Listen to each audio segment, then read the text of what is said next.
បុព្វេសន្វាយើងចារួមគ្នាបងនឹងពុំងាបានស្គាល់គ្នាជានិស័យរងចាំសែនយូរគូព្រេងនៅក្នុងក្តីស្រមៃបេះដូងគួចស្នេហ៍ចរណៃគឺជានិស័យបពេបានចា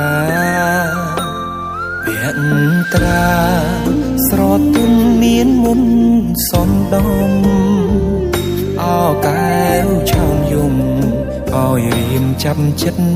ចេតនាសំរងភពហងលោមពោល្អដូចអប្សរាប្របីស្មាកូនទេវតាឲ្យបងស្នេហាដកចិត្តមិនរួច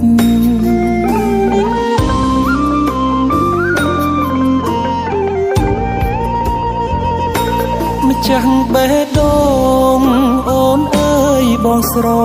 ឡាញ់នាងចិត្តនេះឥតលៀងគឺនាងដែលបងប្រាថ្នា